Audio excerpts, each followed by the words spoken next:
Queridos, nós estamos neste segundo culto de 2024, essa segunda celebração de domingo de 2024, pensando ao longo desse mês, de uma maneira um pouco mais detida, sobre estes tempos e estas estações que Deus promove nas nossas vidas. Nós vemos a graça do Senhor sendo manifesta nas nossas vidas ao longo da nossa história, e como o Senhor tem tratado conosco, seja naqueles momentos que nós chamamos de dias bons, seja nos momentos que nós chamamos de dias de dificuldade, de dias maus, de tempestades, de deserto, seja lá como for.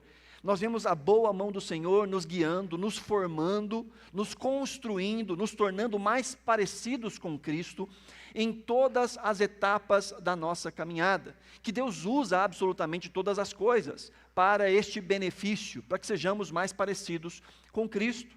O início de ano é sempre este momento em que nós estamos realinhando as nossas rotas. Estamos pensando o que foi, estamos sonhando com o que vai ser, traçamos planos, traçamos projetos, traçamos resoluções, apontamos os nossos desejos e os nossos compromissos. Mas é um momento de nós pensarmos também em como nessa virada de ano podemos olhar para a nossa história e ver a boa mão de Deus. Esse é um texto que nós conhecemos muito bem, que fala exatamente sobre estes tempos e estas estações. O autor aqui de Eclesiastes, a tradição nos aponta que este autor é Salomão, escreve este texto já no alto da sua velhice, já após ter vivido muitos anos e experimentado muitos anos, um homem que havia pedido para Deus por sabedoria e que recebeu de fato muita sabedoria, não só sabedoria no que diz respeito a coisas religiosas ou espirituais, mas a Bíblia nos diz que Salomão era versado e era conhecedor de muitos conhecimentos humanos, como botânica, como questões agrícolas. Ele era um homem muito impressionante diante dos olhos de todos os povos da terra. De forma que a Bíblia nos diz que gente de todos os lugares vinha tentar aprender um pouco com a sabedoria de Salomão. Mas apesar de tamanha sabedoria, ou de tamanho conhecimento, de tamanha capacidade de organizar as ideias, Salomão também experimentou muita coisa, viveu muita coisa. Nós sabemos que Salomão escreveu o livro de Provérbios, e Provérbios nada mais é do que uma coletânea de conselhos, uma coletânea de sabedorias em pequenas pílulas. Hoje nós chamaríamos que Provérbios é o Twitter de Salomão, as tuitadas de Salomão, a sabedoria de Salomão em 140 caracteres. E nós vemos ali muitos e muitos conselhos. Conselhos estes, escritos por um Salomão muito novo. E este mesmo Salomão, em alguns momentos, sequer ouviu os seus próprios conselhos e se meteu em problemas. O livro de Eclesiastes é escrito já com esse Salomão vivido, que apanhou muito da vida, que experimentou muito nas suas andanças, as decepções que ele mesmo havia dito que encontrariam aqueles que caminhassem o caminho da tolice. Salomão vai dizer no capítulo 2 que ele não se poupou de nenhum tipo de prazer, se entregou a todos os tipos de prazer, tentando encontrar qual o sentido da vida na vida. E talvez por isso Eclesiastes seja um livro desafiador da gente entender. Não de entender, porque entender não é tão difícil, mas de interpretar e aplicar. Porque o que nós vemos é uma constatação de alguém que viveu a vida e que está decepcionado com a vida. Muito do que é expresso aqui por Salomão são sabedorias que ele coletou ao longo da sua caminhada, que não encontram qualquer tipo de significado se não for numa vida em que Deus é o centro. Por isso ele vai dizer inúmeras vezes, tudo o que existe, o que o homem faz, as suas conquistas, tudo é vaidade. Tudo é bolha de sabão, tudo é sopro, tudo é fôlego, tudo é fumaça. O ser humano se esforça para fazer um monte de coisa, experimenta um monte de coisa, e no final ele diz, tudo isso é inútil, porque a vida não se explica na vida, a vida se explica no autor da vida. Aqueles que vivem só para esta vida, só para este tempo presente, vão se ver como Salomão, dizendo, olha, eu fiz tantas coisas, mas parece que nada fez sentido. Salomão vai dizer de gente que acumula para si bens, riquezas, e gasta a vida acumulando bens, e ele diz, você depois não vai ter nem saúde para poder curtir os bens que você acumulou, e vai deixar para gente que não vai valorizar o esforço que você teve para construir. Então ele diz, tudo isso é vaidade. Ele diz, as pessoas dão a vida construindo este império, e no final, foi sem sentido. Por isso, Muitas pessoas já disseram que Eclesiastes é um livro amargo, é um livro azedo, é um livro que fala da vida como ela é, não necessariamente da vida como ela deveria ser, mas da vida como ela é. E Salomão está aqui neste ponto, falando sobre se vale de fato a pena viver ou não, qual o sentido da vida. E no capítulo 3 ele começa dizendo que para tudo há uma ocasião certa, há um certo ou um tempo certo para cada propósito debaixo do céu. Aqui o autor vai se apresentar como este pregador, inclusive o nome Eclesiastes significa isso. Eclesiastes vem de eclésia, que significa reunião, né? Depois passou a significar igreja, mas a ideia inicial é reunião. E Eclesiastes é aquele que chama para a reunião, é aquele que fala na reunião, aquele que junta um povo para poder dizer aquilo que ele tem a dizer diante de um povo. E ele mesmo se chama de o pregador, aquele que viu muita coisa e agora está passando isso para frente. E ele vai falar então que sobre o tempo, sobre a nossa existência, ele diz, há uma ocasião certa para cada coisa, e há um tempo certo para cada coisa. A ideia não só de tempo no sentido cronológico, mas no tempo desse sentido de ocasiões, de momentos, de situações que de fato são apropriadas para a construção do nosso caráter. Isso vai se desenrolando ao longo do texto. E ele começa a expor aqui aquilo que todo ser humano passa, que todo indivíduo passa ao longo de toda a sua vida. Do versículo 2 até o versículo 8, Salomão coloca aqui 14 pares de ideias que são opostas uma à outra. São 28 descrições de tempos que existem na vida. E dessas 28, então, são 14 pares de opostos, um positivo e um negativo. Alguns comentaristas vão dizer que este número, 28, provavelmente fala sobre a vida, porque na cultura judaica o número 4 significa mundo, e o número 7, perfeição ou completude. Então 4 vezes 7, 28. Então a perfeição da vida no mundo. Como é o mundo? Como é a vida?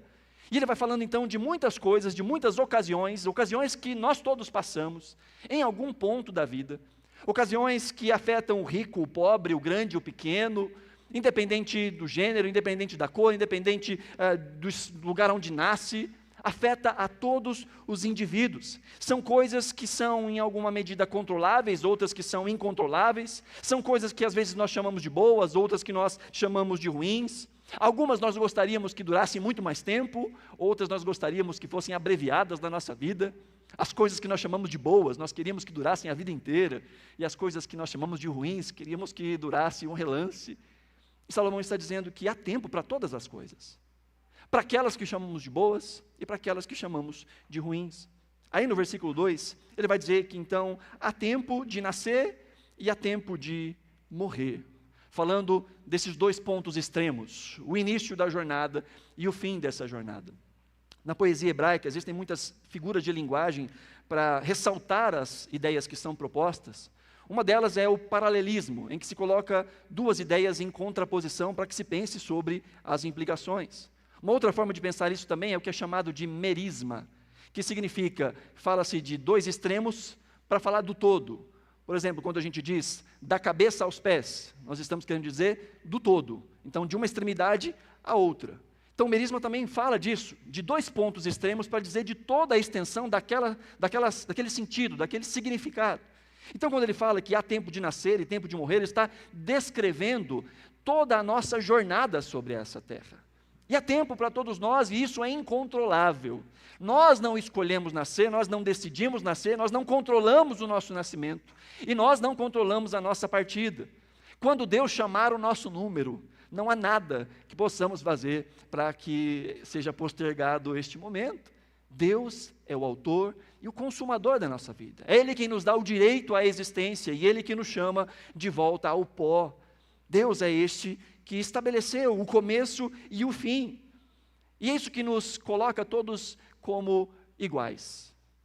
Isso nos faz semelhantes de maneira profunda. Como diz o velho ditado, no final da partida de xadrez, o peão e o rei vão para a mesma caixinha. Então não dá para ter soberba, orgulho, que as coisas que nós construímos sobre essa terra não vão dizer se vamos ter mais tempo ou menos tempo. Quando Deus nos chamar, é a nossa hora, chegou a nossa hora. No verso 2 ainda, na segunda parte, ele diz, há tempo de plantar e tempo de arrancar o que se plantou. Enquanto que na primeira parte ele fala de que Deus estabeleceu tempo para as coisas vivas, para nós, seres humanos. Ele fala que também existe um tempo até mesmo para os vegetais. Há o tempo certo de plantar e há o tempo certo de colher, e no caso aqui ele não fala nem de colher, ele fala de arrancar aquilo que se plantou. Aqueles que estão envolvidos com agricultura de alguma forma sabem que existem certas plantas que precisam de determinado tempo para ser plantado. Que se você plantar no momento errado, ou se você colher no momento errado, você não vai ter os resultados que se espera. Lembro que quando pequeno, naquelas aulas de biologia, de ciências, eu plantei o meu grãozinho de feijão, lembra do grãozinho de feijão? As crianças colocam no algodãozinho, deixa ele fluir, ele crescer. Aí eu gostei da ideia, plantei também no chão. Só que todos os dias eu ia lá e cava o carro para ver se ele já estava nascendo. Há um tempo certo para se plantar e há um tempo certo para se colher. E se tentar colher antes do tempo, vai dar ruim. Mas também há um tempo certo de se arrancar, de se desistir. Há um tempo certo do renovo, há um tempo certo da mudança. Isso não fala só de conhecimento agrícola. Há o tempo certo de iniciar um projeto, mas há também o tempo certo de abortar um projeto. Há o tempo de reconhecer que o caminho que se tomou não era o melhor caminho. Então, não se espera colher, se arranca e começa de novo.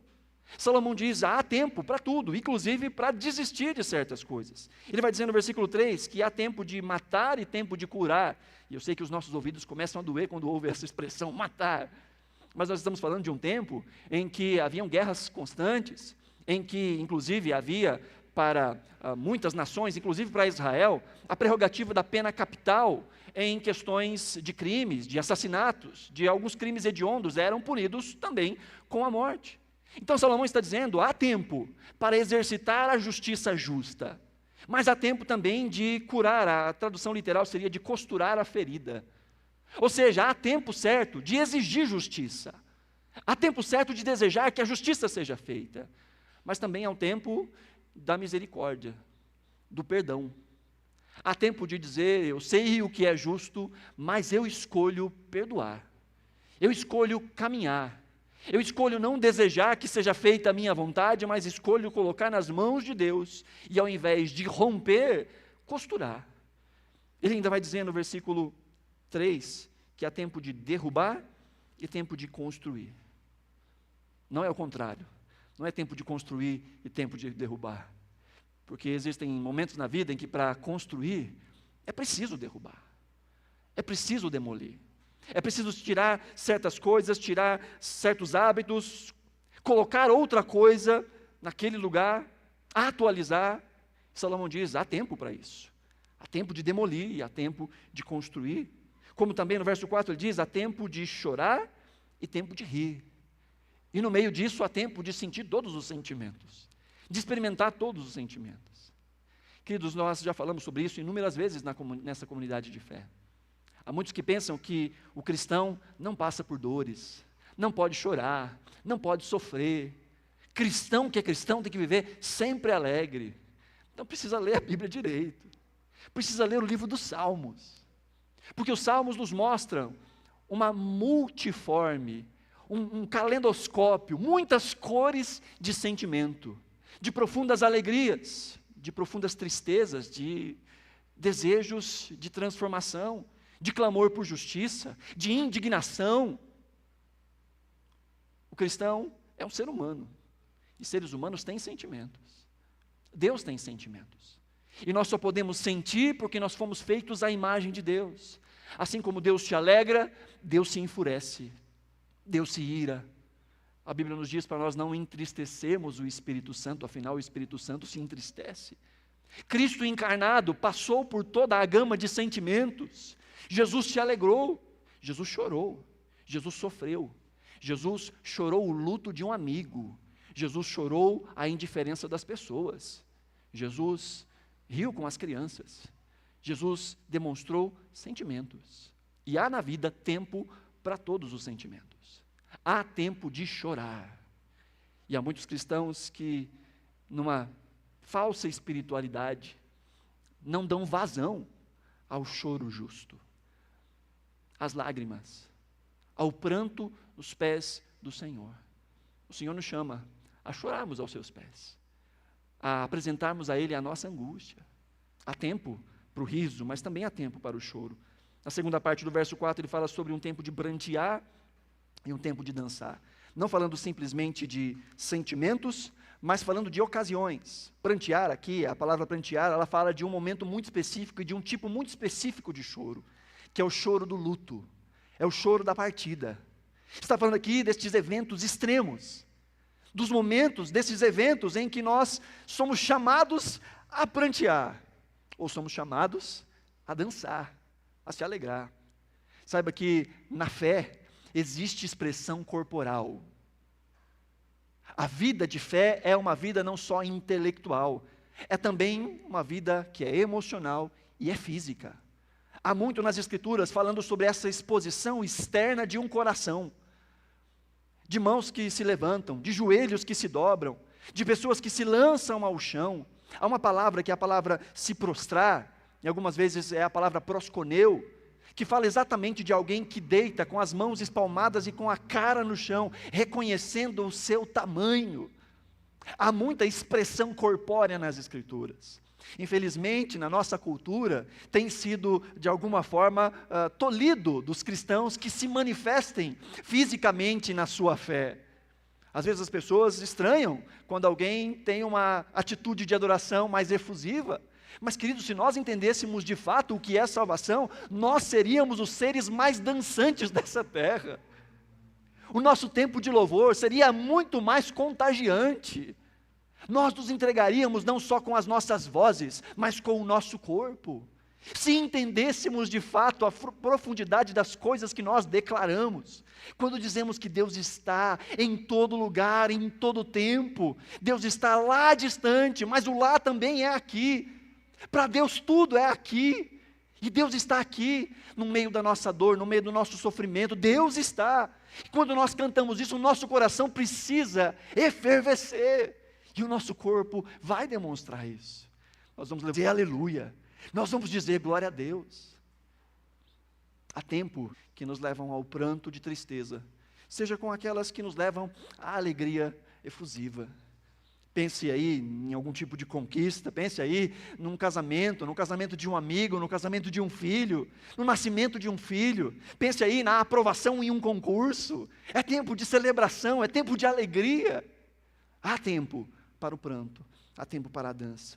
E Salomão continua dizendo no versículo 5, que há tempo de espalhar pedras e tempo de ajuntá-las. A ideia aqui é de uma escolha. As pedras eram os instrumentos usados à época para a construção civil, para a construção de casas. Então alguém, quando ia construir, ia coletar as pedras, então ela ia juntar as pedras. Mas aquele que ia fazer uma lavoura, tinha que espalhar essas pedras. Então as pedras eram a coisa, mas ela era necessária para algo e não para outro algo. Sabia-se reconhecer o para que aquilo servia. Porque existem momentos, queridos, em que certas coisas, por mais que elas sejam justas, sejam boas, elas não nos servem. É bom, é legal, é justo, mas não é para mim. Inclusive, existem momentos da nossa trajetória que passam, que a gente fala, isso aqui é muito legal, mas já não é mais para mim. Já não se encaixa mais na minha realidade. Que bom que outros aproveitem, mas no tempo que eu estou vivendo, eu sei discernir que isso não me é útil, que isso não me é bom. Porque há tempo sim de espalhar, mas há tempo de juntar, de fazer essa coleção, de fazer esse processo, de reconhecer, de escolher uma carreira, escolher quais caminhos seguir, escolher o tipo de aproximação que se terá em determinados lugares, em determinadas amizades. Inclusive, na continuação do texto, fala-se também sobre essa escolha no que diz respeito a relacionamentos. Enquanto que na primeira parte fala-se de escolher coisas, na segunda parte, no versículo 5, diz que há tempo de abraçar e há tempo de se conter. Há tempo de se envolver em um tipo de relacionamento e há tempo de dizer, não, esse não é um tipo de relacionamento no qual eu preciso me envolver. Uma seleção correta também dos ciclos dos quais nós pertencemos. Afinal, o tolo que é apresentado no Salmo 1 é aquele que anda segundo conselhos ímpios, que se detém no caminho dos pecadores, que se assenta na roda dos escarnecedores. É aquele que não escolheu bem a quem ouve, com quem anda e com quem partilha a vida. Há tempo de se envolver de coração, mas há tempo de se conter, de dizer, não vou me envolver. Eu não posso me envolver aqui, porque isso ou esse tempo não é mais o adequado para isso. se envolver ou se afastar. O verso 6 diz que há tempo de procurar e há tempo de desistir. Há tempo de insistir e há tempo de desistir. Há tempo de reconhecer que certas coisas não valem o esforço, que certas coisas não valem a luta. Há outras sim, que nós devemos lutar, nos esforçar. Tem gente que confunde persistência com teimosia. Persistência e teimosia são coisas diferentes. Persistência é essa continuidade naquilo que se sabe que é justo e faz aquilo que é justo, custe o que custar. Isso é persistência. Teimosia é simplesmente o desejo de não falar, eu estava errado, eu vou insistir. Tudo já se mostrou como dizendo, não vai por aí. Deus já levantou pessoas dizendo, não vai por aí, mas eu vou provar que está todo mundo errado, eu vou provar que eu posso, que eu consigo. E às vezes a pessoa se agarra somente no orgulho, somente nesse desejo de esfregar na cara do outro alguma coisa, e confunde teimosia com persistência. Salomão diz, existe sim tempo para continuar, mas existe também tempo para desistir. Verso 6, a segunda parte diz que há tempo de guardar e tempo de jogar fora. Ainda bem que minha esposa está dando aula hoje, porque eu gosto de acumular umas coisas. E ela fala, você não vai usar isso. Fala, não deixa aí, eu acho que sou só eu, né? Outros homens não têm esse problema, né? Dizendo, vai que precisa, né? Deixa aí, vai que precisa. E há muitas coisas que a gente guarda só para jogar fora depois, né? Mas ela fala que eu faço isso. Não vou dizer que é calúnia, mas ela diz que eu faço isso. Há coisas que a gente guarda e que tinha que jogar fora. Por outro lado, há coisas que a gente jogou fora, que devia ter guardado. Deus nos ensina, se nós buscamos conhecê-lo, quais são as coisas que nós deveríamos manter nas nossas vidas. Quais são aquelas que nós deveríamos descartar. E isso não fala só de coisas, isso fala de palavras, de sentimentos, de lembranças, de hábitos. Quais são os hábitos que você deveria manter? E quais são aqueles que você deveria jogar fora? Quais são as palavras que você tem carregado ao longo da sua história na sua mente, no seu coração? Aquilo que disseram a seu respeito e você está carregando. Quais são essas que deveriam ser mantidas e quais são essas que você deveria deixar lá para trás? E dizer, Senhor, lança isso no mar do esquecimento. Eu não quero ficar me lembrando que neste relacionamento que eu tenho com o outro, não são estas palavras, não é esta impressão, não é aquilo que aconteceu no carnaval de 1957, que eu vou carregar para o resto da minha vida. Há tempo de abandonar isso, de jogar isso fora. No verso 7 diz que há tempo de rasgar e tempo de costurar. Lembrando que nessa cultura, rasgar as roupas, rasgar as vestes, era sinal de rasgar a alma. Uma pessoa em profundo desespero rasgava suas vestes, como quem diz, eu queria rasgar a minha alma, mas eu não consigo, então eu rasgo as minhas vestes. Você vai ver isso muitas vezes, principalmente no Antigo Testamento. Pessoas em momentos extremos, diante de profundo desespero, rasgando as suas roupas. E há tempo de rasgar as vestes, ou de rasgar o coração. Há tempo para questionamentos. Conversava com uma pessoa recentemente, uma pessoa decepcionada com a igreja, e ele dizia, eu me tornei cético, eu não consigo mais acreditar, eu duvido de muita coisa. E eu disse para ele, sabe que a fé tem muito a ver com a dúvida, com o questionamento. Faz parte do desenvolvimento da nossa fé pensarmos, porque há muitas coisas que não são fé, são só crendice. São coisas que nós aprendemos, mas nunca pensamos a respeito dessas coisas. Então, aquele que questiona, aquele que quer entender, aquele que quer saber, com sinceridade, este está mais próximo de entender, de fato, aquilo que Deus tem a revelar. E nós vemos a incerteza sendo apresentada na vida de muitos homens e mulheres de Deus, que têm depois uma caminhada ainda mais profunda com Deus, porque apresentaram as suas dúvidas. É da boca de Tomé, aquele que disse, eu só creio se eu colocar o dedo nas feridas, é da boca de Tomé, que nós ouvimos a maior de todas as declarações sobre Jesus, em que ele diz, meu Senhor e meu Deus. Tomé que fala isso. Porque a dúvida nos leva para este embate. E há tempo para isso. Há tempo de rasgar e dizer, eu não estou entendendo o que está acontecendo. Eu não estou entendendo por que na minha casa. Eu não estou entendendo por que na minha família. Eu não estou entendendo por que depois de uma caminhada desse jeito, é isso que eu estou colhendo, eu não estou entendendo. Há tempo sim de rasgar a sua alma diante de Deus. Mas esse não pode ser o nosso último estado. Porque há tempo de costurar. Há tempo de superar. Há tempo de vestir novamente as vestes e caminhar. Há tempo da reconstrução. Há um texto muito lindo. Logo após o pecado de Davi com Batseba, o texto nos diz que Batseba, após este ato de estupro de Davi, ela fez aquilo que ela era obrigada a fazer. E ela se vê grávida. E quando Davi é confrontado no seu pecado, Davi chora o seu pecado, se arrepende do seu pecado, a criança nasce, mas a criança está muito doente. E Davi então vai para o seu quarto e ali ora, e ele pede ao Senhor que perdoe o seu pecado e que mantenha a vida da criança. Mas o texto nos diz que a criança morre. E a Bíblia nos diz que Davi, depois de chorar, de prantear, de rasgar o seu coração, se levanta, lava o rosto, come e volta a viver. Porque há sim tempo de prantear, de rasgar a alma, de rasgar o coração. Mas há tempo também de superar, de viver. As dores que impuseram sobre nós deixam marcas. Mas há tempo de dizer, eu não vou ser definido pelas minhas marcas.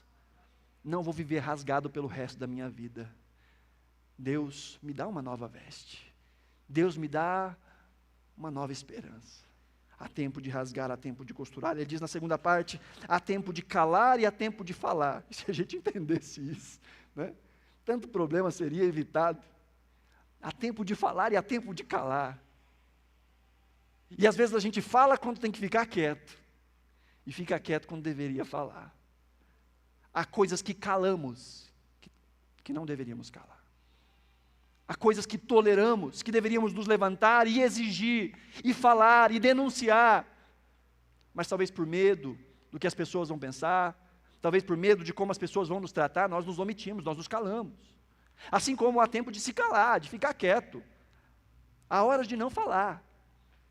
De que o ódio vai dominar as palavras e aquilo que a gente tem a intenção de que seja bom vai ser mal, vai machucar. Há pessoas que não estão prontas para ouvir aquilo que precisam ouvir. E dizer a coisa certa na hora errada, é o mesmo que dizer a coisa errada. A Bíblia nos fala sobre lançar pérolas aos porcos.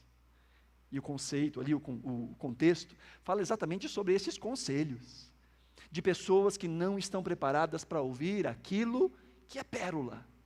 E Jesus vai dizer, assim, estes porcos se voltarão contra você e vão te destruir. Porque há tempo de ficar quietinho, mas há tempo de falar. Verso 8 vai dizer então, que há tempo de amar e há tempo de odiar. Não necessariamente pessoas, mas a ideia de coisas. Há tempo de aproveitar certas coisas, há tempo de rejeitar, de odiar, de colocar essas coisas para longe, de desprezar. Há situações que a gente deveria amar e outras situações que nós deveríamos odiar e repudiar. Há posicionamentos nossos, há atitudes nossas, há hábitos nossos que nós deveríamos amar e nos esforçarmos ainda mais para cultivá-los. Há outros que nós deveríamos odiar e dizer, eu odeio este hábito que eu continuo a cultivar. Eu odeio este pecado que continua a ser insistente na minha vida. Há tempo para estes sentimentos. E por último ele vai dizer que existe então tempo para lutar e tempo para viver em paz. Ou seja, há tempo para conflitos e há tempo para resoluções de conflitos. Em alguns momentos, a paz só é estabelecida por meio de um justo conflito. Há algumas brigas que são necessárias de serem compradas. Há algumas consequências que são necessárias de serem experimentadas na luta por aquilo que é justo. Por outro lado, há coisas que a gente precisa dizer, não, a minha paz não vale isso. A minha paz não vale esse esforço. Eu não vou lutar com isso, porque isso vai me custar. Há tempo para lutas justas, Mas há certas coisas que a gente volta na teimosia, que a gente volta na insistência de coisas que são inúteis. Então, quando nós olhamos para tudo isso, tem umas aplicações que nós podemos fazer aqui. Primeiro, que o texto nos diz que essa é a condição, no verso 1, que há uma ocasião certa e há um tempo certo para cada propósito debaixo do céu. Ou seja, todos esses tempos estão falando daquilo que acontece debaixo do céu, no tempo presente, nesta vida. De novo, Salomão está falando de como a vida é, não necessariamente de como a vida deveria ser.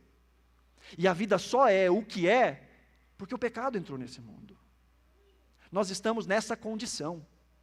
E porque o pecado entrou nesse mundo, às vezes a gente luta, e às vezes a gente desiste de lutas. Porque o pecado entrou nesse mundo, nós temos que lidar com essa dubiedade, com esses extremos. E mais, isso acontece com todo mundo. Essa é a vida debaixo dos céus. Não como ela deveria ser, e nem como ela será na eternidade. Mas é o que a gente tem agora. E entender essas peças de sabedoria deve nos colocar em atenção para a nossa caminhada, para discernirmos o tempo. Embora do lado de cá, essas coisas não se manifestem também com perfeição. Às vezes temos caminhos corretos e nem sempre colhemos os frutos deles. E às vezes pessoas que têm os caminhos completamente tortuosos, colhem frutos que a gente diz, como é que ele pode colher esses frutos vivendo como vive? Porque do lado de cá, essa matemática já não é perfeita mais. O pecado afetou esse mundo. Mas de uma maneira geral, quando nós ouvimos e vemos e olhamos ao nosso redor e entendemos a lógica da vida, nós podemos nos guiar de uma maneira mais assertiva ou menos assertiva, à medida que exercitamos, de fato, o nosso raciocínio. Em segundo lugar, precisamos entender que isso é para todo ser humano. Todos nós passamos por isso. Nós todos enfrentamos essas estações. Raramente enfrentamos essas estações de maneira síncrona com outras pessoas. Há sim momentos em que uma família experimenta uma estação, em que um casal experimenta uma estação, em que uma igreja experimenta uma estação. Mas mesmo assim as pessoas experimentam essas estações de maneiras diferentes. Mas todos nós experimentamos estações.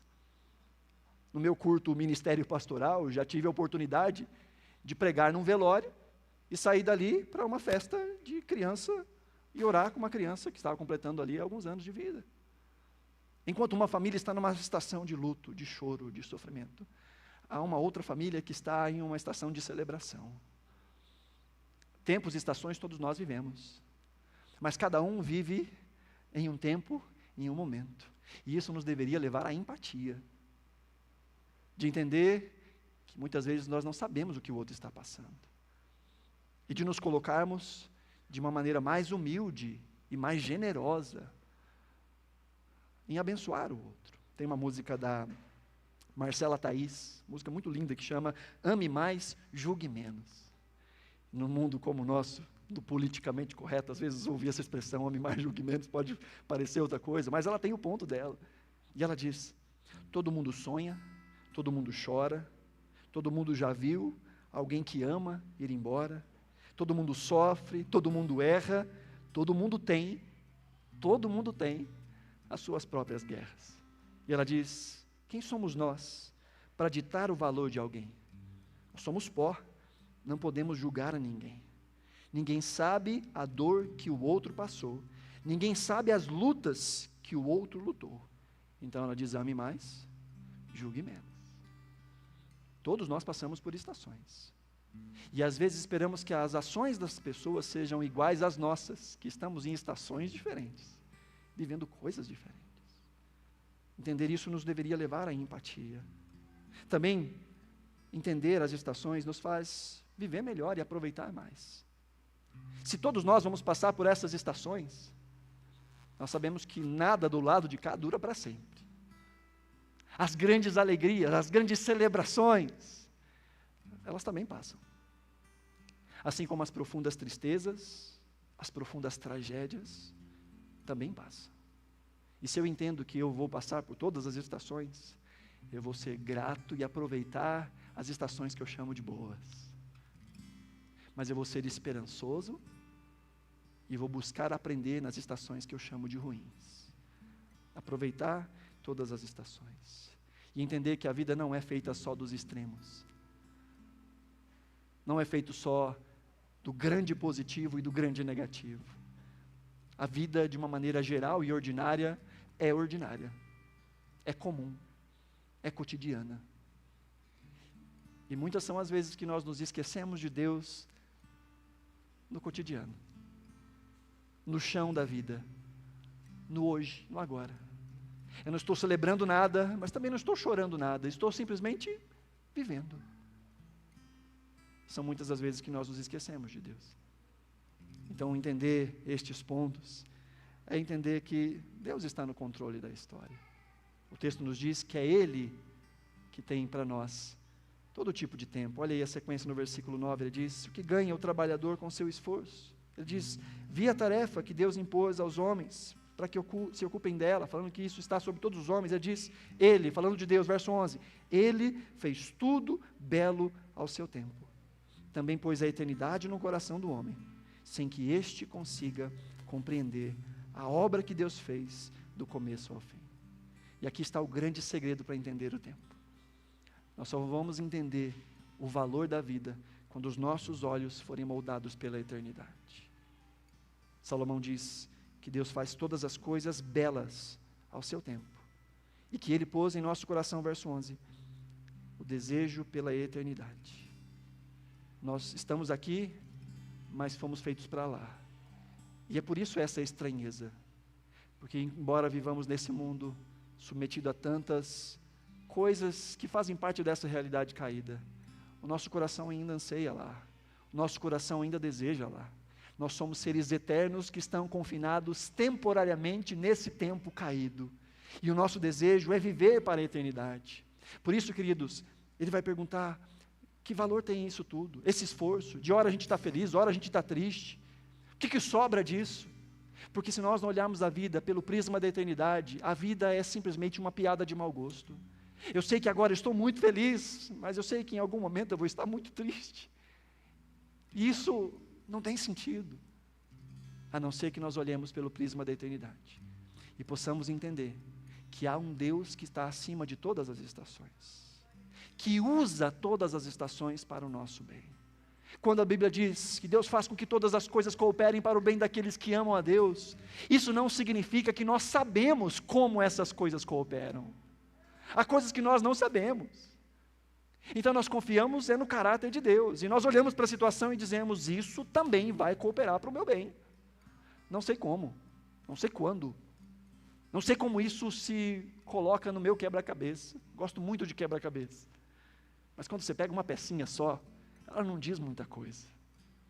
Talvez você tenha uma ideia, talvez você consiga montar uma seção, mas você não consegue ver a imagem toda. Mas tem um grande segredo para aqueles que montam quebra-cabeça. A gente chama de a tampa da caixa. Na tampa da caixa a gente vê a imagem, e a gente copia com as peças a tampa da caixa. Quando nós olhamos para o amor de Deus, as promessas de Deus, quando nós olhamos para as Escrituras, o que nós temos é a tampa da caixa. E Deus nos dá a capacidade de começar a ressignificar as peças que são dadas nas estações da nossa vida. Nós olhamos para aquela peça e nós dizemos, eu ainda não sei como ela vai se encaixar, mas aquele que tem a tampa da caixa sabe. E peça após peça, as peças vão se encaixando, o quadro vai se formando. Nós somos seres que são limitados. Nós olhamos para as estações e o máximo que a gente consegue ver é a estação do presente, mas Deus conhece a história, Deus sabe tudo. E é nesses tempos e nessas estações que nós experimentamos a graça de Deus. Paulo vai dizer em Gálatas que foi na plenitude dos tempos que Cristo nasceu. Filho de mulher, nascido debaixo da lei, para redimir aqueles que estavam debaixo da lei. É em Cristo que todas as estações fazem sentido. As boas que a gente diz glória a Deus, e as difíceis que a gente diz eu não sei como, mas de alguma forma isso vai me fazer parecer mais com Cristo. É em Cristo que os tempos e as estações encontram o seu cumprimento. Ele experimentou os nossos tempos e as nossas estações. Ele entrou no nosso tempo, para que nós experimentássemos a eternidade de Deus. Ele entrou no nosso mundo para que nós vivêssemos no reino de Deus. Ele experimentou aquilo que está debaixo do céu, para que nós fôssemos enxertados no reino dos céus. É por meio de Cristo. Que o Senhor nos ajude a guardar o coração nele, a nos colocarmos nele, enquanto nós aguardamos a estação da glorificação. Enquanto nós esperamos que aquilo que hoje chamamos de mal seja vencido de uma vez por todas. E aguardamos aquele dia em que a perfeição se manifestará. Assim nós oramos, em nome de Jesus.